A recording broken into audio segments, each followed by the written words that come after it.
하나님의 말씀 고린도후서 2장 5절 말씀 보시겠습니다. 고린도후서 2장 5절입니다.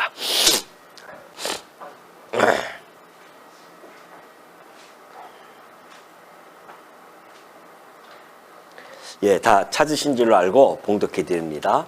근심하게 한 자가 있었을지라도 나를 근심하게 한 것이 아니요 어느 정도 너희 모두를 근심하게 한 것이니 어느 정도라 하면 내가 너무 지나치게 말하지 아니하려 함이라. 이러한 사람은 많은 사람에게서 벌 받는 것이 마땅하도다. 그런즉 너희는 차라리 그를 용서하고 위로할 것이니 그가 너무 많은 근심에 잠길까 두려워하노라. 그러므로 너희를 권하노니 사랑을 그들에게 나타내라. 너희가 범사에 순종하는지 그 증거를 알고자 하여 내가 이것을 너희에게 썼노라. 너희가 무슨 일에든지 누구를 용서하면 나도 그리하고 내가 만일 용서한 일이 있으면 용서한 그것은 너희를 위하여 그리스도 앞에서 한 것이니 이는 우리로 사단에게 속지 않게 하려 함이라. 우리는 그 계책을 알지 못하는 바가 아니로라. 11절까지 봉독해 드렸습니다.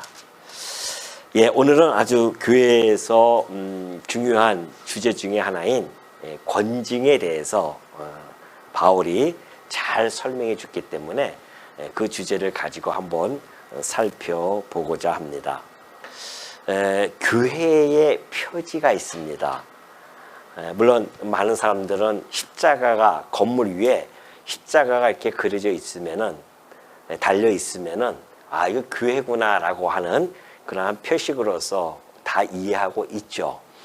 그러나 그 십자가만 거의 그려져 있거나 혹은 달려 있다고 해서 꼭 교회라고 할 수는 없습니다. 왜냐하면 지금도 수많은 이단들이 동일하게 십자가를 걸고 있기 때문에 그렇죠. 그동안 되면 참된 교회의 표지는 도대체 무엇인가를 우리가 살펴보면요. 이 세상에서 구별되어진 것이 교회거든요. 그 교회 표지가 있습니다. 다시 말해서 교회가 참된 교회임을 알 수 있는 것이 도대체 뭔가. 이것이 크게 세 가지로 우리 개혁주의 신앙을 가지고 있는 우리 교회는 이렇게 크게 세 가지로 보고 있어요. 첫 번째는 교회의 표지의 가장 핵심이라고 할 수 있습니다.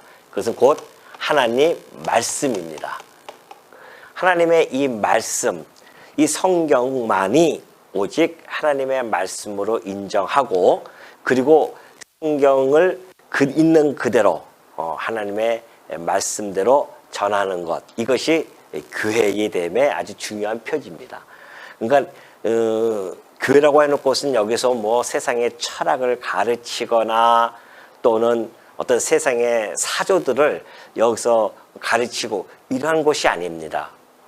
교회는 오로지 이 성경을 가르쳐 주는 곳. 왜? 진리의 기둥과 터이기 때문에 진리의 전당이라는 뜻이거든요.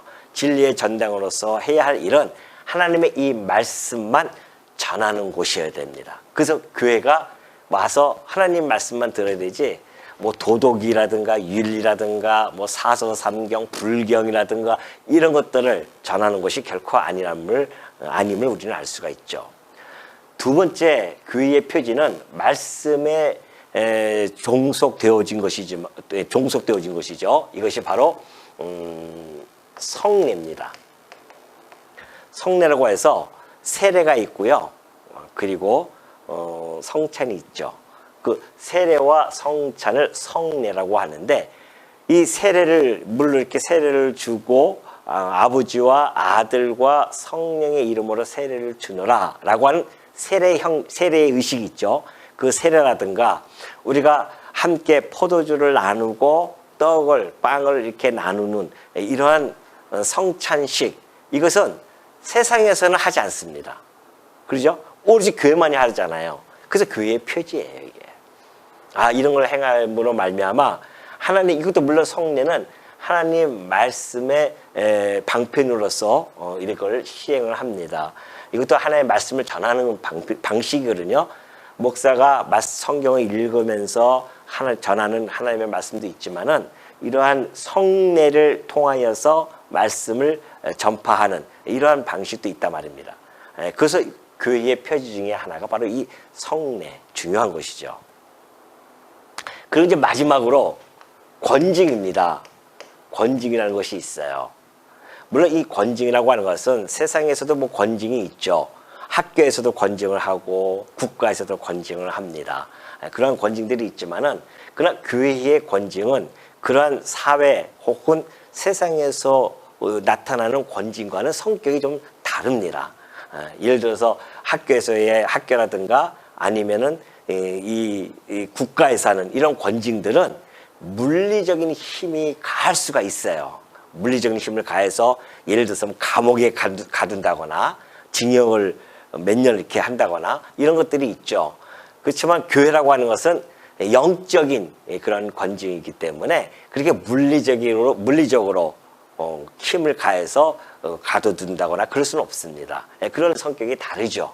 그래서 교회의 표지라고 하는 것은 크게 세 가지입니다. 말씀, 성례, 권징이 있어요. 오늘 우리가 다룰 내용이 바로 이 권징에 대한 내용입니다. 아주 중요한 거죠. 그래서 바울이 오늘 이 고린도후서를 통하여서 그 권징에 대한 부분을 잘 설명해 줬기 때문에 좀 더 포괄적으로 부연적인 설명을 통하여서 여러분의 이해를 좀 돕고자 하나하나 살펴보도록 하겠습니다. 자, 2장 5절에 보면 그래요. 근심하게 한 자가 있었을지라도 나를 근심하게 한 것이 아니요 어느 정도 너희 모두를 근심하게 한 것이니 어느 정도라 하면 내가 너무 지나치게 말하지 아니하려 함이라. 자, 바울이 지금 이 고린도 교회는 문제가 발생되어진 교회였습니다. 우리가 고린도 전서를 통해서 살펴봤지만은 도덕적으로 아주 부도덕한 사건이 벌어졌고요. 또한 분쟁의 사건도 있었고 여러 가지 문제가 있었죠. 그런 문제들이 있었기 때문에 바울이 정말 가서 근심의 방문도 했었고 또한 눈물의 편지도 쓰고 이러한 과정을 겪었었습니다. 그런 와중에 이제 5절에서 근심하게 한 자가 있었을지라도 그래요. 나를 근심하게 한 것이 아니다. 그러면서 너희 모두를 근심하게 한 것이다. 그러니까 교회 내에서 어떤 문제가 발생되어졌기 때문에 우리가 교회라고 하는 것은 유기적인 관계를 가지고 있잖아요. 그리스도를 머리로 해서 다 유기적인 관계가 있기 때문에 어느 한 분이 문제가 일으켜지면은 교회 전체적으로 고통을 함께 당할 수밖에 없습니다. 이러한 관계이기 때문에 지금 바울이 얘기했듯이 너희 모두를 근심하게 한 것이다. 근데 바울이 그 언어를 좀 보십시오. 얼마나 정말 절제된 언어를 사용하는지 몰라요. 어느 정도 그래요. 그러면서 거기 밑에 보면 그러잖아요. 어느 정도라 하면 내가 너무 지나치게 말하지 아니하라 합니다. 교회라고 하는 것은 너무 지나치게 얘기해버리면은 자기 감정에 따라서 이야기한다거나 자기의 평소에 사용했던 그런 강한 어조로 사용한다거나 이런 것들은 교회 내에서는 어떻게 보면 성도들과 성도 간의 관계 속에서 어려움을 겪을 수가 있습니다. 바울도 사도권이 있는지 아니었습니까? 그럼에도 불구하고 그 성도들에게는 얼마나 절제된 언어를 사용할지 몰라요. 내가 혹시 너무 지나치게 할까봐 어느 정도 너에게 근심이 있지 아니하느냐라고 하는 거죠. 그러니까 이 문제가 심각하지 않은 것은 결코 아니라는 뜻입니다. 그럼에도 불구하고 바울은 이런 심각한 문제에 대해서 정말 부드럽게 더욱 접근하는 그런 모습을 보여주고 있을 뿐만이 아니라 이것이 좀 교회 전체적으로 문제가 되어져 있기 때문에 지금 바울이 이 문제에 대한 그 태도와 그리고 바울의 입장을 선명하게 전달해주고 있어요. 이것이 6절입니다. 이러한 사람은 많은 사람에게서 벌받는 것이 마땅하도다 그럽니다.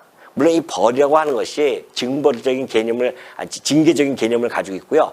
비난하다 이런 뜻도 함께 있는 겁니다. 그러니까 많은 사람들로부터 비난받는 것이 마땅해요. 교회가.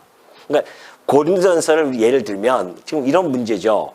어떤 분이 그때 당시에 계모가 있었단 말입니다. 자기 아버지의 아내가 있어요. 계모로. 근데 그 계모와 통간을 하는 그런 역사가 벌어진 거예요.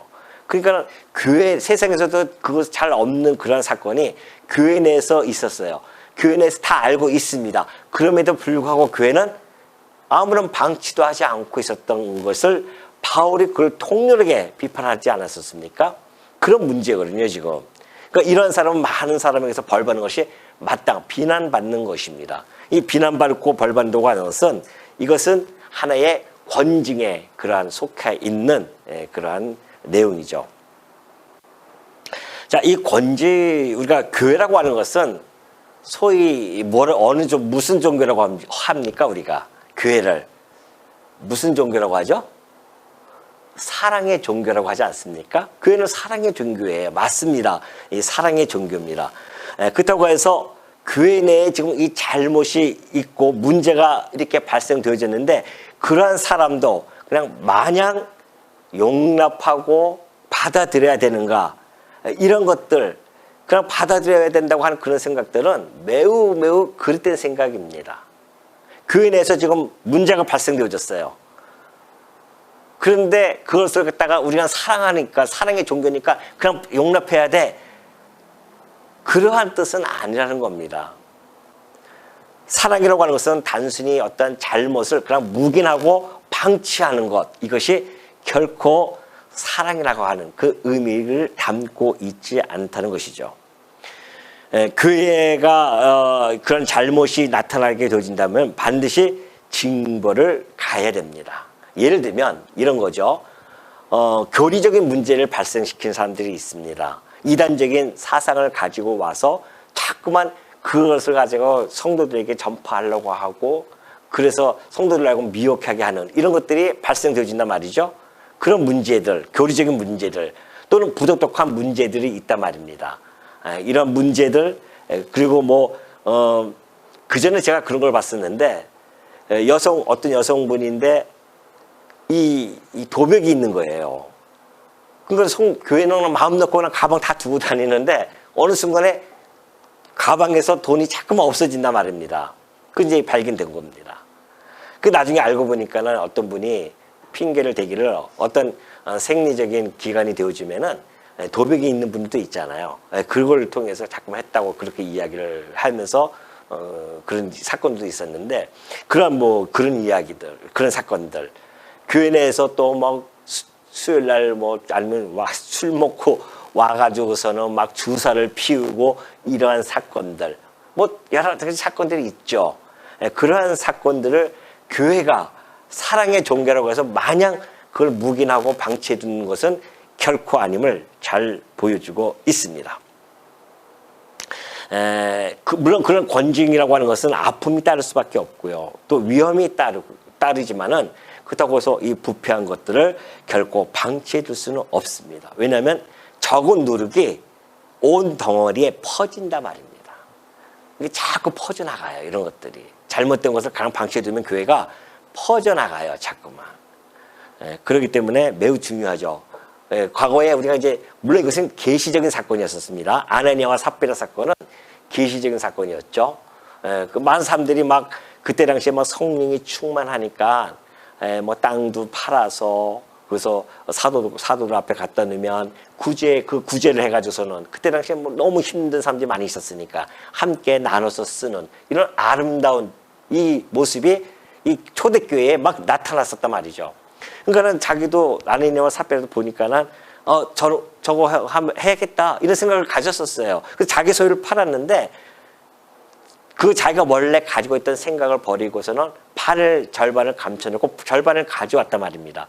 그러니까 베드로에게 호되게 야단을 맞죠. 네가 어떻게 성령을 네가 속일 수가 있느냐? 네 건데 네 마음대로 할 수도 있지 않느냐? 근데 왜 네가 나 마음을 해놓고서는 하나님을 속이고 그런 모습을 보여줬단 말이죠. 그래서 권징을 당하는데 죽음으로서 권징을 당합니다. 물론 이것은 계시적인 사건일 수밖에 없어요. 지금 만약에 그런다고 한다면 다 죽을 사람 많이 있지 않습니까? 안 그래요. 근데 지금은 그렇다고 해서 하는 것이 아니라 내가 어떤 작정을 해놨어도 못할 수도 있어요. 상황에 따라서, 사정에 따라서 못할 수도 있잖아요. 그러니까 지금은 그런 시대가 아니기 때문에 그러는데, 초대교회에 성령의 역사가 일어나는 시점에서 만약에 아나니아와 삽비라에 의해서 그런 거짓과 기만이 교회 안에 들어온다고 한다면 이것이 점점 퍼져나간단 말입니다.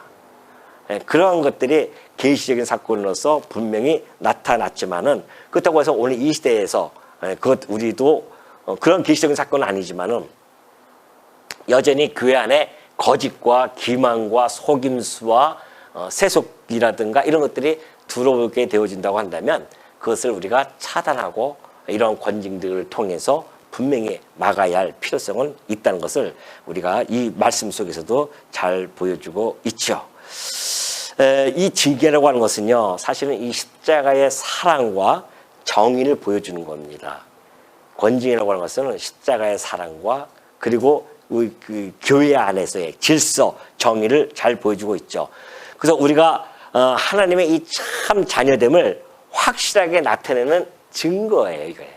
그런 증거인데 그게 사실 쉽지가 않아요. 그래서 이런 것들이 권징을 한다고 하는 것이 그렇게 결코 쉬운 문제가 아닙니다. 그래서 우리가 이 권징의 역사를 보면요, 중세 카톨릭들이 이 권징을 갖다가 아주 남발을 하지 않습니까?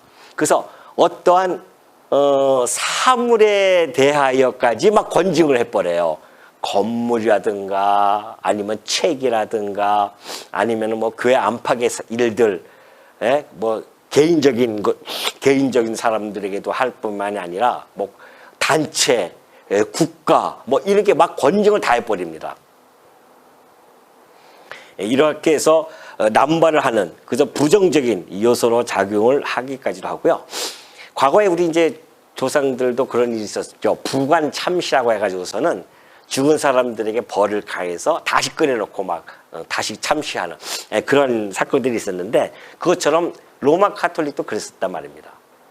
그러니까 이 권징의 원래 순기능적인 그런 역할이 아니라 오히려 부정적인 그런 요소로서 작용합니다. 그래서 종교개혁 때 16세기 종교개혁 때 종교개혁제에 의해서 이 권징을 다시 성경적이고 영적으로 회귀시킵니다. 그게 오늘날 우리가 지금 가지고 있는 권징에 대한 것들이죠. 그러니까 우리가 지금 뭐 로마 카톨릭처럼 그렇게 권징하지 않잖아요. 과거의 중세 때처럼 교회 내에서 권징을 하게 되어지는데 예를 들면 이런 거죠. 자, 권징에 대한 것을 우리가 할 때에 어떤 문제가 발생되어지면 먼저 훈계를 합니다. 훈계를 해요. 그렇게 하시면 안 됩니다. 말씀을 가지고 잘 훈계를 하죠. 그 다음에 단계가 근신이에요. 근신케 하는 겁니다. 하나님의 말씀으로 마음을 좀 추스리고 자기 몸을 뒤돌아보고 행동 거지 하나하나를 한 번 좀 생각해보고 이런 시간을 갖도록 하죠. 근신의 시간. 그런데도 여전히 자기의 잘못을 인정하지 아니하고 그런 행동을 취하면 그 다음에 하는 것이 이제 수찬정지라고 있습니다. 수찬정지가 있어요. 수찬정지는 성찬식에 참여를 못하게 하는 겁니다. 예수님, 우리가 그리스도의 피와 그리스도의 이 살을 우리를 위하여 주신 그 모든 것들을 기억하고 기념하기 위해서 하는 성찬이 있는데 그걸 갖다가 막는 거죠. 그 자기의 몸을 분별하지 못하기 때문에 그걸 허락하지 않는 겁니다. 교회 내에서. 이것만 해도 사실은 큰 엄벌이에요. 사실은. 같이 공동체에 참여하지 못하니까 그리스도의 이 믿음과 그 은혜 안에 참여하지 못하니까 이것도 여전히 말 안 듣는다. 그러면 이제 하는 것이 제명이 있습니다. 제명을 시켜요. 그래서 교회의 구성원으로서의 권리를 박탈하는 거죠. 교회는 왔다 갔다 할 수 있어도요. 뭐 선거를 한다거나 뭐 이런 것도 못하게 합니다. 그래서 제명을 시켜버리는 거죠. 회원에서 그 권리를 박탈시키는 겁니다. 그런데도 불구하고 여전히 하면은 회개치 않으면요. 결국은 뭐가 있냐면 출교가 있어요. 출교는 교회에서 내보내는 겁니다. 밖으로 내보내는 거죠. 교회 못 오도록 이렇게 하는 겁니다. 그러니까 이러한 것이 우리 지금 장로교에서 펼쳐지고 있는 권징의 내용들입니다. 훈계를 하고 근신 다음에 수찬정지, 제명, 출교를 통하여서 그 사람이 그 죄를 깨닫고 돌아올 수 있도록 하는 것. 이것이 바로 우리가 가지고 있는 권징의 모습들이죠. 결국은 이 모든 것들은 목적이 뭔가? 그럼 이렇게 권징하는 목적이 뭔가? 교회의 순수성을 지키기 위함입니다. 교회의 순수성 유지예요. 교회가 만약에 더러워지고 부패가 되어지면은 물론 도덕적인 것도 그렇고요, 영적인 것도 그렇고 이런 문제가 발생되어져서 교회의 순수성을 유지 못한다고 한다는 것, 교회의 질서가 잡히지 못한다고 하는 것은 매우 위험한 거죠. 교회가 무너지기 쉽습니다. 그래서 교회는 이 권징을 통해서 교회의 순수성을 계속해서 유지해 나가야 할 그런 책무가 교회는 있는 겁니다. 교회라고 무조건 다 뭐 오냐 하고 받아주는 것이 아니에요. 오늘 이 현대교회, 현대의 이 교회가 이 권징에 대해서 너무나 무심하기 때문에 교회가 지금 교회마다 문제가 가득 찰 수밖에 없죠. 그래서 사실은 이 정말 이 효과가 있는 이런 권징, 이런 권징을 이 현대교회에는 아주 절실한 과제로서 지금 떠오르고 있는 중입니다. 사랑만 외쳐요. 교회가 사랑을 열심히 외치는데 권징은 별로 외치지 않습니다. 그것이 교회를 병들게 할 수가 있단 말입니다.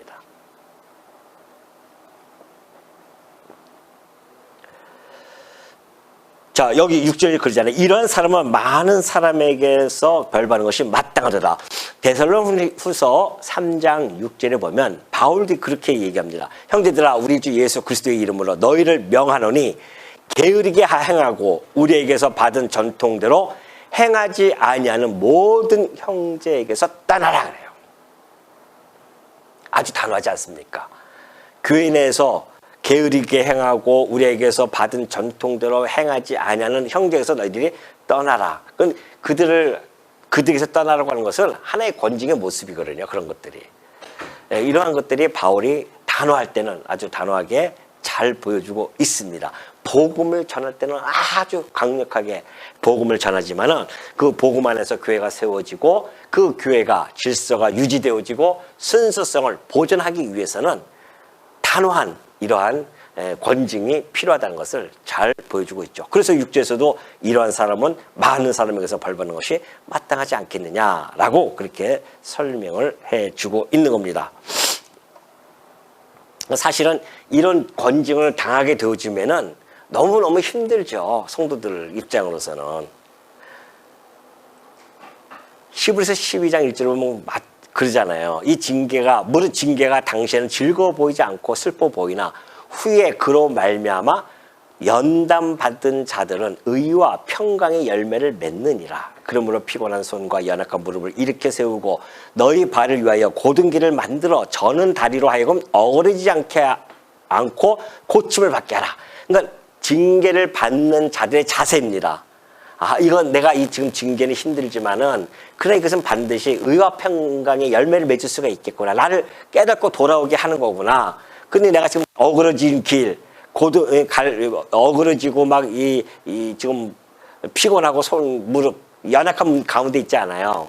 그런 가운데 있을지라도 내가 정말 바르게 해서 징계를 통하여 고침을 받아야겠다고 하는 이런 자세가 매우 필요하죠, 교인들이. 근데 사실은 교회마다 보면은 징계 이거 하기도 전에요, 그냥 다 떠나버려요. 야, 네 교회가 여기뿐이 없냐 하면서 그냥 막 떠나죠.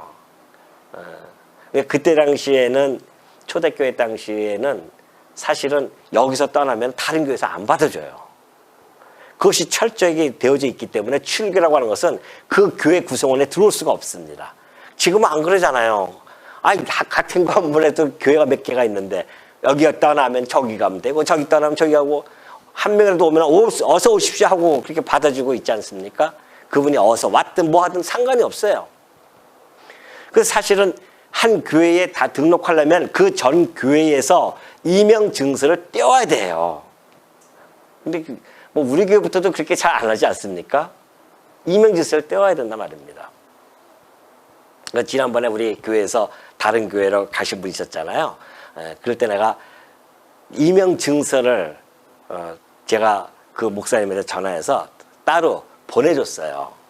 사실 성도가 와서 저한테 이야기하고 이마이마에서 제가 이 교회를 옮기고자 합니다 라고 설명을 해주면은 아 그러시냐고 신앙의 양심에 따라서 그러니 그럼 알겠습니다 해서 뭐 설득할 수 있으면 설득하고 안 되면은 이명 증서를 띄어서 해서 그 목사님한테 가고자 하는 그 교회에 보내는 것이죠. 그래서 그 이명 증서에는 목사가 이렇게 해서 신앙생활 이렇게 하셨는데 잘 지도 부탁드립니다 라고 해서 보내드리는 거거든요. 사실은 얼마나 신사적입니까? 교회가 서로 간에 그런 관계가 있어야 되는데 지금은 안 그렇단 말이죠. 아무 말도 안 하고 떠나면 끝이에요 그냥. 그래서 그런 것들 교육시키기 위해서 제가 이명 증서를 갖다가 미리 전화해서 목사님한테 보내드리겠습니다. 지도 잘 부탁드립니다 해가지고서 이명 증서를 제가 떼어준 적이 있지 않습니까? 이것이 교회의 어떠한 그 신사적이고 질서의 문제거든요.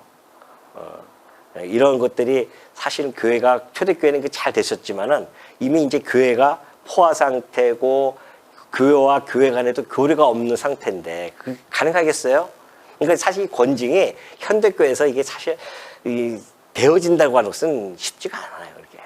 그럼에도 불구하고 우리 교회가 교회다운 교회로서 참된 교회로서 유지하기 위해서는 이런 것들을 잘 배우고 혹 이런 일이 없기를 기도하지만은 이런 일이 있을 때 우리는 어떻게 이들에게 권징을 통해서 교회의 순수성과 질서를 우리가 유지하고 보존할 수 있겠는가에 대한 문제, 이 고민들은 끝없이 우리가 해야 할 문제들입니다. 왜 그럴까요? 우리가 추구하는 것이 참된 교회이기 때문에 그렇습니다. 7절에 보면 그래요. 바울이 그런즉 너희는 차라리 그를 용서하고 위로할 것이니 그가 너무 많은 근심에 잠길까 두려워하노라. 그러므로 너희를 권하노니 사랑을 그들에게 나타내라 그래요. 자, 7절은요. 이미 그 근심하게 했던 자가 회개하고 돌아온 자였었어요. 돌아왔어요. 좀 회개했단 말입니다. 그래서 너희는 차라리 그를 이제 용서하고 위로해 주라는 겁니다.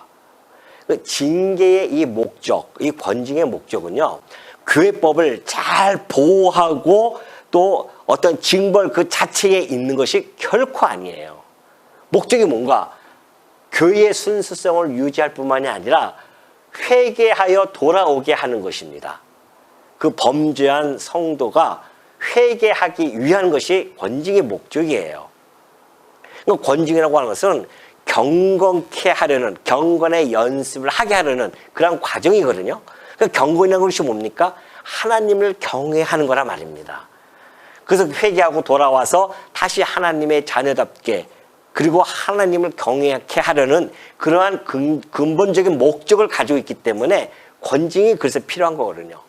우리 아이들에게 왜 징계를 가합니까? 우리 아이들에게 그 징계를 통하여서 그 자식들이 깨닫고 돌아오게 하려는 그 목적을 가지고 있는 거 아니겠어요?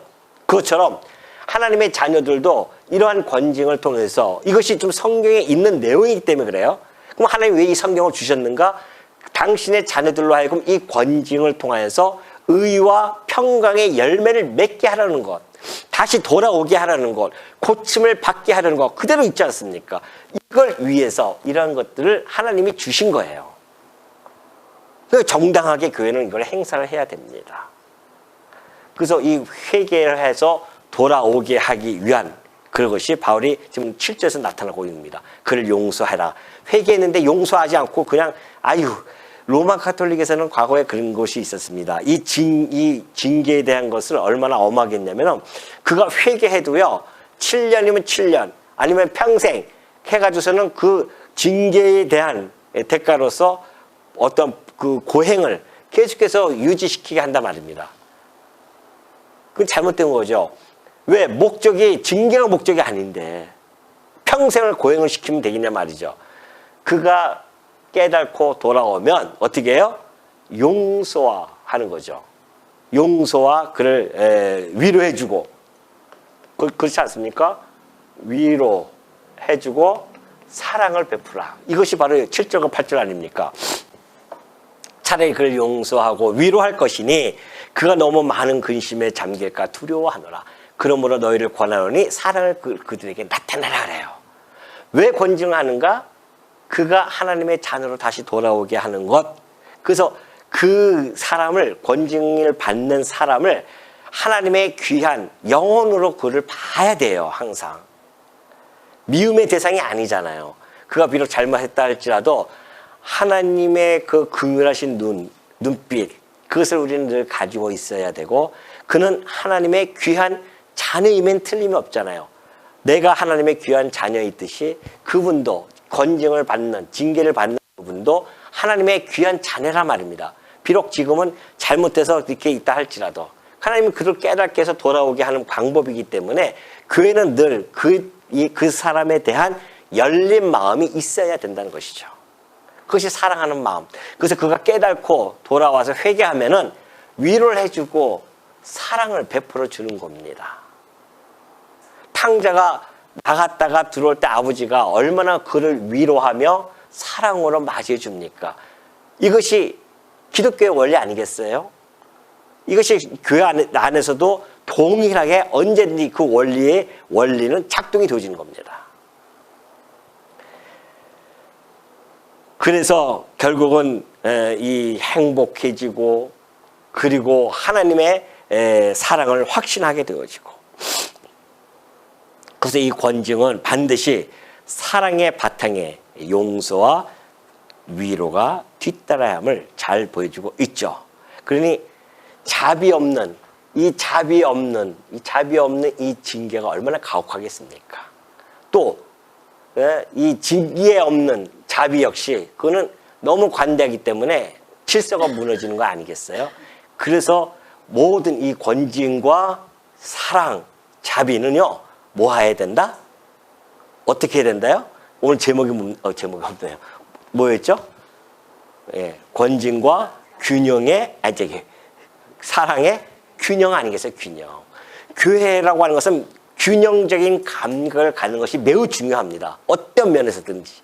균형적인 감각이 있어요. 너무 한쪽으로 확 쏠리면 안 돼요. 그러면 이미 그걸 다른 균형이 무너져 버리면은 교회가 질서라든가 이런 것들이 다 이렇게 유지하기가 쉽지가 않습니다. 교회라고 하는 것은 항상 균형적인 감각을 가지고 있습니다. 권징은 권징대로. 정의, 하나님의 공의와 사랑을 하나님께서는 십자가에서 아주 균형 있게 전달해 준 것처럼 성도들도 마찬가지입니다. 교회 내에는 이렇게 사랑과 권징이 균형 있게 잘 잡혀 나가야 된다. 그래야 교회가 견고하게 세워질 수 있다는 것이죠. 이 사랑과 화해가 없이 책망만 이루어진다고 한다면요, 이 책망의 참된 이 가치, 이 권징이란 참된 가치가 상실되어질 수밖에 없음을 바울은 잘 알고 있기 때문에 7절과 8절 통하여서 위로와 사랑을 그들에게 나타내라고 권면을 해주고 있는 것이죠. 자, 그러면서 이제 너희는 무슨 일이든지 너희가 범죄에 순종하는지 그 증거를 알고자 하여 내가 이것을 너에게 썼노니, 편지를 이제 눈물의 편지를 쓴 적이 있었죠. 그것을 쓴 것은 너희들이 범죄에 내 말을 잘 순종하는지 내가 알고자 했다라고 합니다. 그래서 편지를 통해서 바울과 성도 간의 신뢰도 관계가 얼마나 있는지를 잘 가늠할 수 있는, 그래서 편지를 보냈다고 그렇게 설명해 주고 있죠. 그러면서 10절에 보니까 너희가 무슨 일이든지 누구를 용서하면 나도 그리하고, 만일 내가 만일 용서한 일이 있으면 용서한 그것은 너희를 위하여 그리스도 앞에서 한 것이니 이는 우리로 사탄에게 속지 않게 하라 함이라. 우리는 그 계책을 알지 못하는 바가 아니로라 그래요. 자, 용서를 너희들이 만약에 용서하면 나도 그리하겠다는 거죠. 그리하면서 그 용서한 그것을 너희를 위하여 그리스도 앞에서 한 것이다 그래요. 그러니까 이 용서를 한다고 하는 것은 뭡니까? 회개에서 돌아와서 용서해 준다고 하는 것은 곧 화합이 이루어진다는 거 아닙니까? 화해가 이루어지고 화합이 이루어지는 거예요. 그럼 교회라고 하는 것이 하나님의 나라가 뭡니까? 의와 평강과 희락 아니겠어요? 하나님의 나라는 의와 평강과 희락입니다. 그게 하나님의 나라의 본질이에요. 분쟁이 일어나고 싸우고 이런 것이 하나님의 나라가 아닙니다. 항상. 그러니까 그 용서와 화합을 통해서 하나님 나라의 본질로서의 그 교회가 자리매김되어지는 것, 얼마나 중요하겠습니까?